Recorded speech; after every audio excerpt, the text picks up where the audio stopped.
know you. I know where you're coming from. I know you. I know where you're coming from. Hello, my name is Michael George, and I know where you're coming from. And we have a very elite panel today. We're going to start with Renee. Thank you, Michael. My name is Renee Vermette. I'm the leader of the Royal Jam down at the Royal Tavern every Thursday night in Kingston, a community music event we're very proud to be running. I'm also a player and love music, and very happy to be on the panel today. Excellent. We have Dave Bull over here. Thank you, Michael. My name is Dave Bull, and I've been a musician in Kingston since the early 80s. I play in the Tone Cats and several other bands in town, and so I'm delighted to be talking about music scene in Kingston today. Excellent. And Wayne and Sean Riley. Hey Michael, we're Sean and Wayne Riley, and we're called Riley and Riley. We play original blues music as a duo. Anything else? Okay. And Smitty Kingston. Thanks, Michael. I'm Smitty. I'm from Kingston. I've been playing music here in Kingston and Ottawa, Toronto, surrounding area for about 30 years now. And I live here with my wife and my kids, and thanks for having me. Excellent. We have Mavis Livingston and Greg Richmond. They're a couple. Hi, I'm Mavis, and I'm an avid live music fan in Kingston. Hi, I'm Greg Richmond. I'm another avid live music fan of Kingston. I'm glad to be here. Okay, so I'm going to start with Renee. Renee, how can musicians make a good living with music? That's a tough question for me. I know a lot of musicians who are way more full-time musicians than myself. I admire them, and I know it's a difficult grind, actually, going out there, getting gigs, scrambling for income. So I know it's very difficult. How could they? I would suggest keeping to the grindstone, looking for the formula that the audience wants, and keeping them engaged during your performances. They will be encouraged, of course, to come back and see your band again. And it's just a grind. I imagine you've got to be committed to having a good band, being out there, and making it happen. Does anybody else have anything to add to that? I know Smitty will, for sure. Yeah, I agree with Renee, absolutely. So this is all I've ever done. I've been playing music since I was about 14, and currently hold the longest running house gig in Kingston of about 20 years every Sunday. I guess you just have to know when you get into business what you're going to do. Like, what's your purpose? Are you going to make a living at this, or are you just going to be a weekend warrior?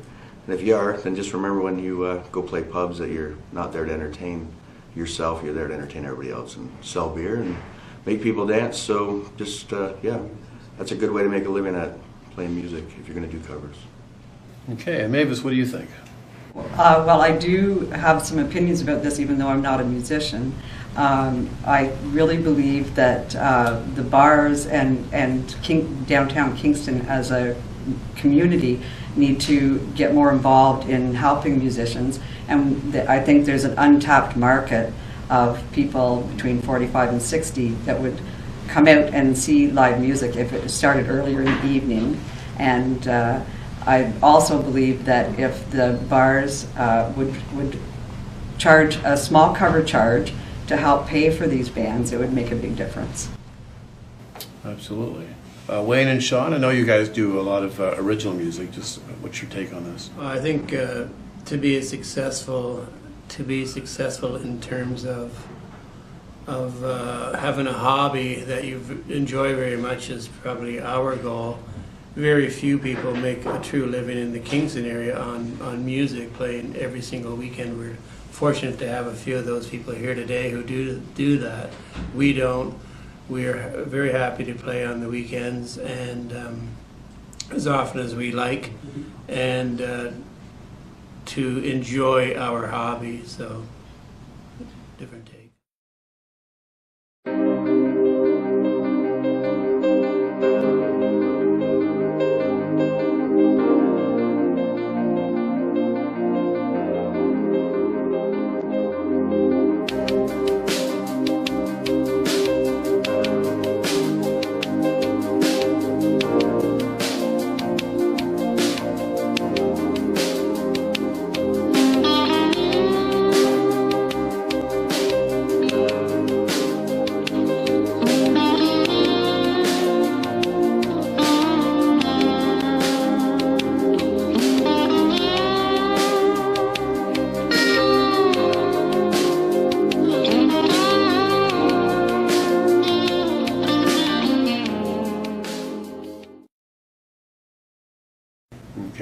would you say would be the obstacles to making a good living, like open to anybody?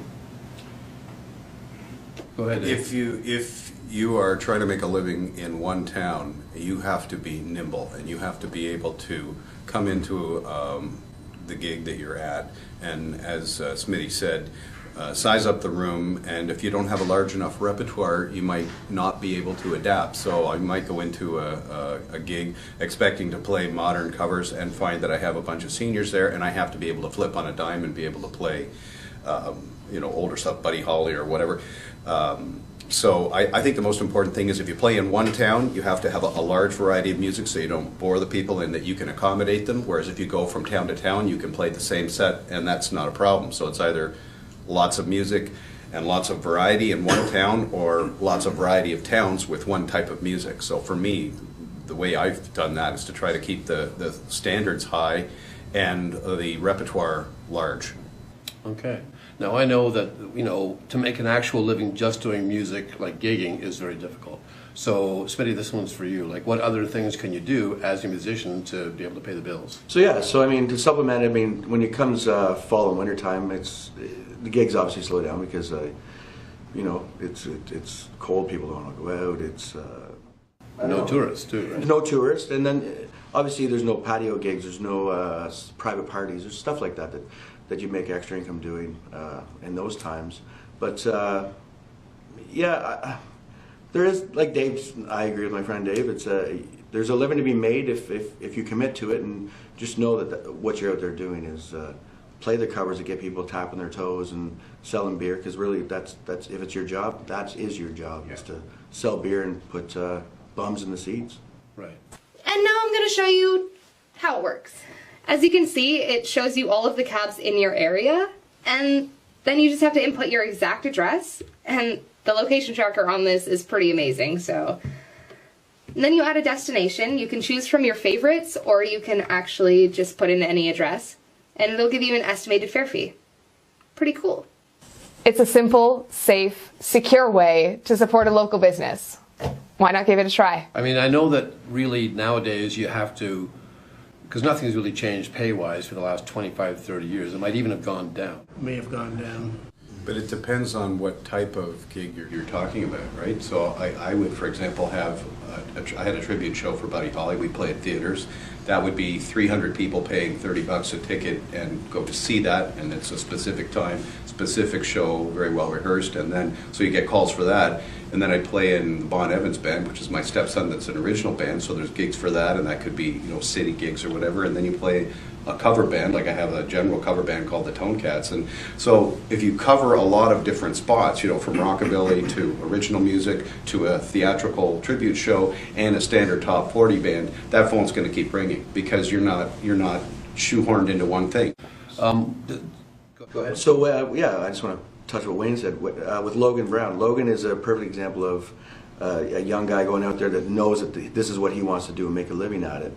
And Logan will do house parties and anything. Like the kid just loves music, and he's great at it. And that's like anybody comes up and asks me like, hey, how can I make a living at doing this? Because they know that this is the only job I've ever had. My advice is just remember, you're not there to entertain yourself. And just like my friend Dave said, it's like I have a band called the Furleys. I do this Smitty solo thing. I teach guitar. It's anything musical that you can make a living at. I think it all bunches into that question of how can you make a living with music. It doesn't just have to be gigs or playing pubs or bars or teaching guitar or anything musical.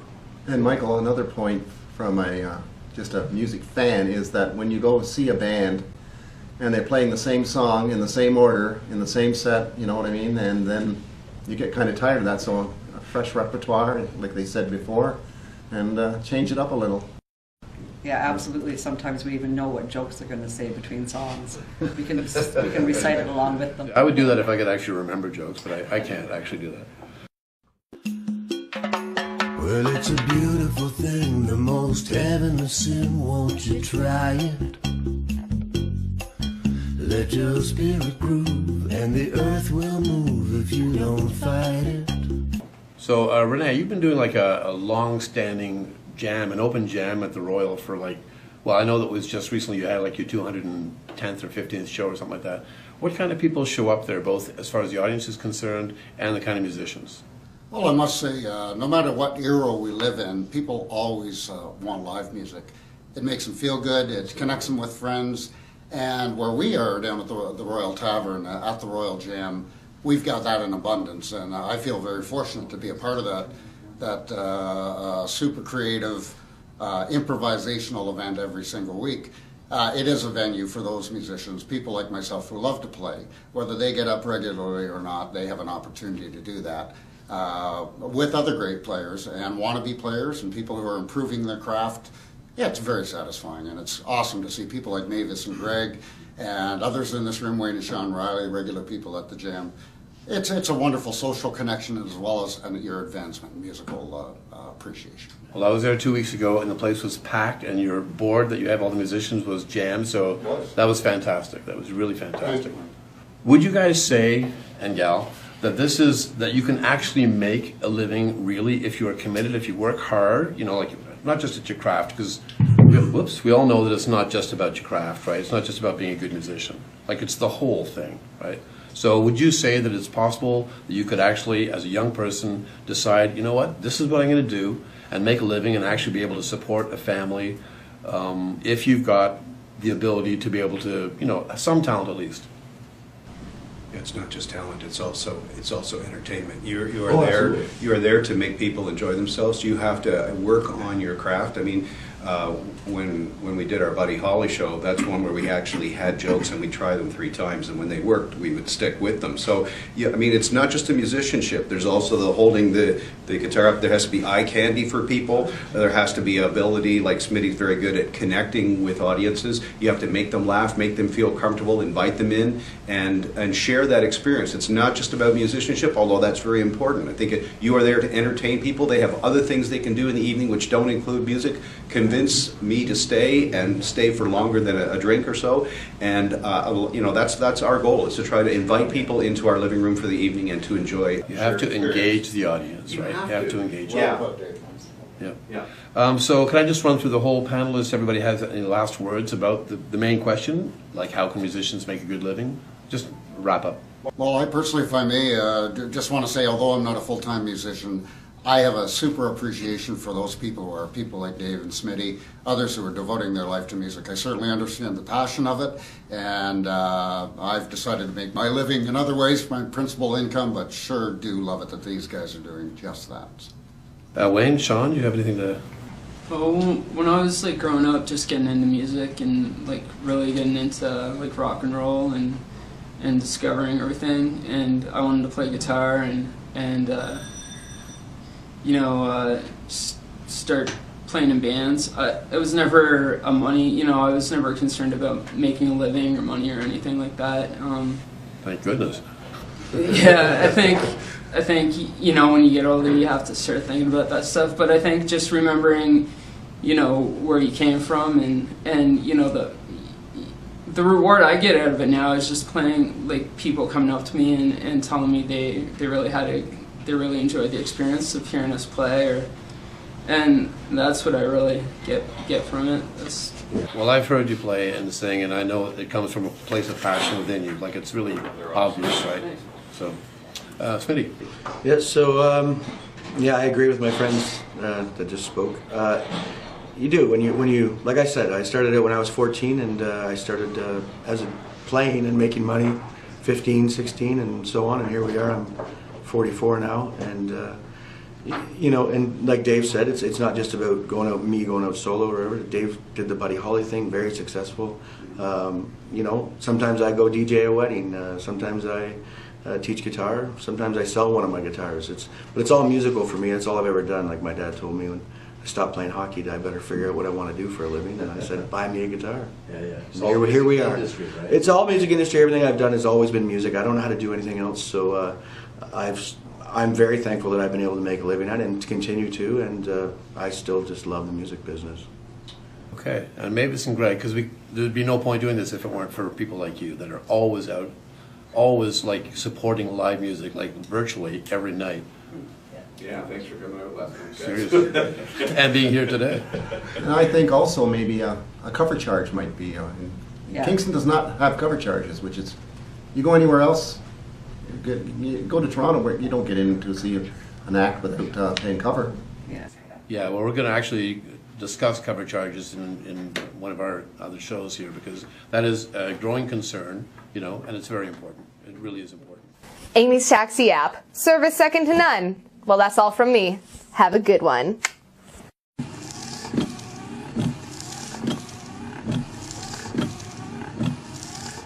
Okay, I'd like to thank my highly esteemed panel for coming here today. It's a Sunday morning, and a lot of you have been playing last night, or if you weren't playing, you were listening, and I know what that's like, so thank you very much for coming out today. Really do appreciate your insight and, you know, all the answers to the questions, which I think will be extremely useful to the younger people watching, and even people who've been doing this for a long time. They can't figure out why they can't keep a gig or make a living. Thank you very much. Thank you, Michael. I am Michael George, and I know where you are coming from. I know you, I know where you're coming from. I know you, I know where you're coming from. I know you, I know, I know, I know, I know, I know, I know, I know.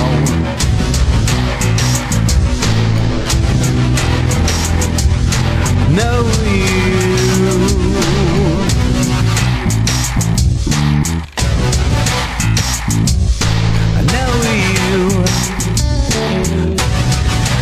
I know where you're coming from.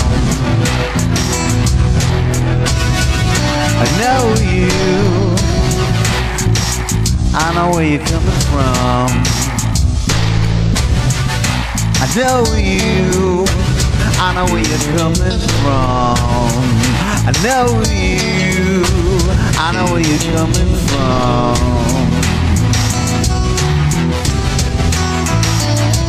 I know you. I know, I know, I know, I know, I know, I know, I know, I know, I know, I know you.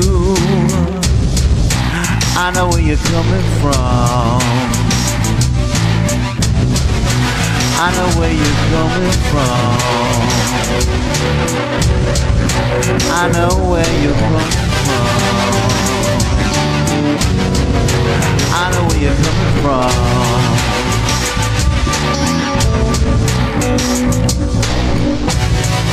I know you. I know where you're coming from. I know you. I know where you're coming from. Well, I'm heading down to the Holiday Inn. This is the one-man production team. We have a budget of about $800. So I guess I'm going to try to see how far we can get with that. So I got the trailer filled up with all my gear.